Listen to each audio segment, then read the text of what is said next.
Did you know Nightline was still on the air? Yes. I did not know that Nightline was on the air.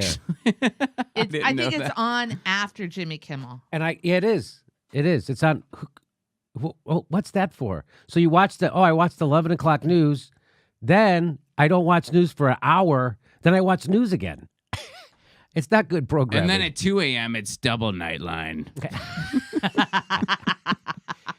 But look at how badass they're. I got to tell you, I was watching this. I'm like, they got a great set. So let's go to the government shutdown. Here's how Nightline covered it with their beautiful set. Washington begins its government shutdown. Funding for several key federal agencies just expired. The shutdown comes after President Trump stood by his demands to fund the border wall, making it difficult for Republicans and Democrats to strike a deal to keep the government running. More than 400,000 federal workers are now expected to work without pay, while lawmakers head back to the drawing board tomorrow. Huh. So tomorrow is today, and today happened. And they don't have a deal. So here's Mitch McConnell. Here's how he breaks it down. And there's a hilarious part right at the end. So check this out. Here's what he has to say about all the funding and what have you. What is on his jacket? However, I don't know. Obviously, since any eventual solution requires 60 votes here in the Senate, it's been clear from the beginning that two things are necessary. Support from enough Senate Democrats to pass the proposal at 60, and a presidential signature. As a result, the Senate has voted to proceed the legislation before us in order to preserve maximum flexibility for productive conversation to continue between the White House and our Democratic colleagues. I hope Senate Democrats will work with the White House on an agreement that can pass both houses of Congress and receive the president's signature. So, colleagues, when an agreement is reached, it will receive a vote here on the Senate floor. Okay, so there's you need 60 votes. Chucky the Shoom and the Democrats, they don't even think they have 50 votes. Like, they don't even think that all the Republicans in the Senate will vote for this. And but watch this. I move to concur in the House amendment to the Senate amendment to the House amendment to the Senate amendment to Come on. Come on. Do you want to hear that again? Yes. This is actually how they do business. It almost sounds like he's rapping. Right? I move to concur in the House amendment to the Senate amendment to the House amendment to the Senate amendment to H.R. 695. The motion is pending. I thought he was going to say the motion is pensing, but he said, And I'm going to the rhythm and the wall. That And was I have a big red thing on my jacket. that was kind of crazy, right? Let's listen to it again. I actually want to hear it. Oh, what happened? I fucked it up. H.R. 695. Okay, here we go. I move to concur in the House amendment to the Senate amendment to the House amendment to the Senate amendment to H.R. 695. The motion is pending. So now Chucky the Shoe has his turn. Mr. President, The Democratic leader. as we said to President Trump a week ago, his wall does not have 60 votes here in the Senate, let alone 50 votes. That much is now clear. Democrats have offered 3 proposals to keep the government open, including a proposal offered by Leader McConnell that passed the Senate unanimously only a few days ago.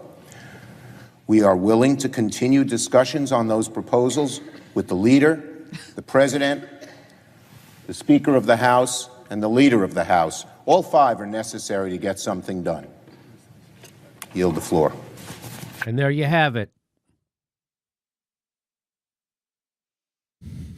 So it's the border wall funding, and I wonder how this is going to end. This will be interesting to see how it ends. So here's what Jeff Flake, who's no fan of the president but still votes with him all the time. he gets to have it both ways.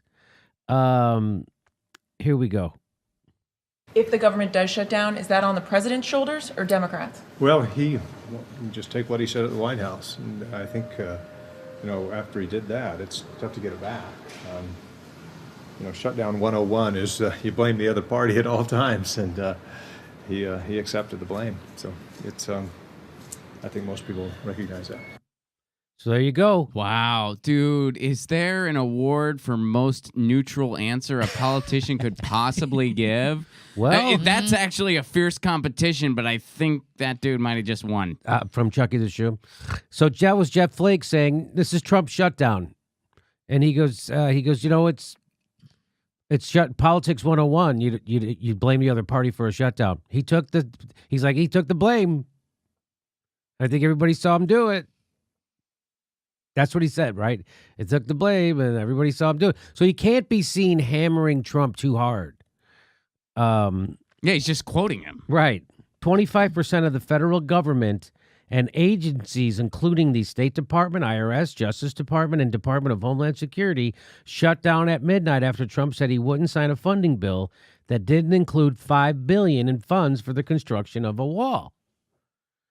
But get this. House Speaker Paul Ryan was seen entering his leadership office Saturday morning with an overnight bag. The retiring speaker, who spends his nights in Washington in his office,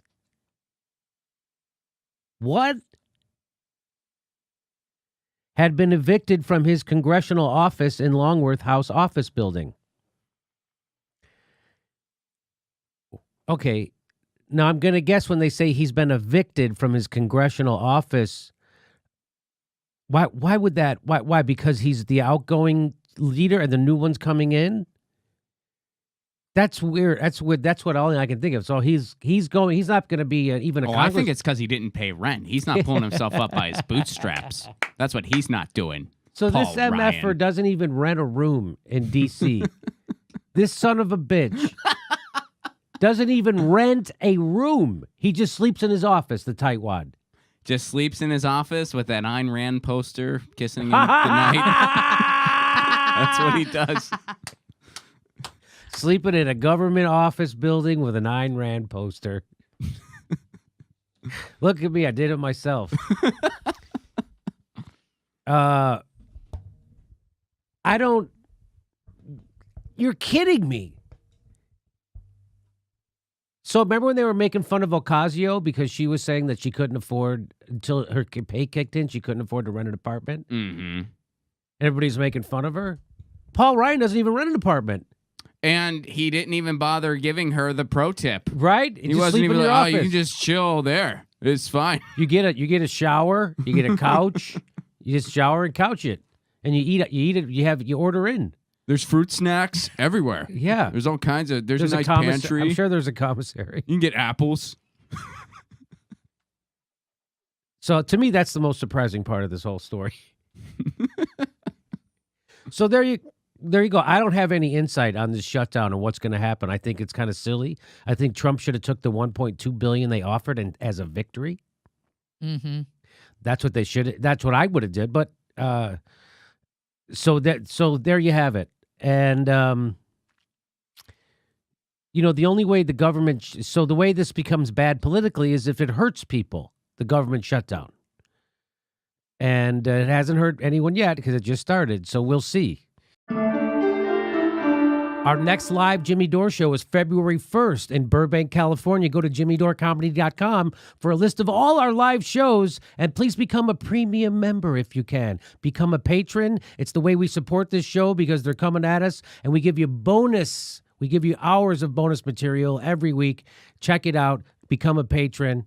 And if you can, make sure you're still subscribed. They unsubscribe people every day. I know it sounds crazy. It only takes a second. Please make sure and click that bell when you subscribe so they'll send you a note.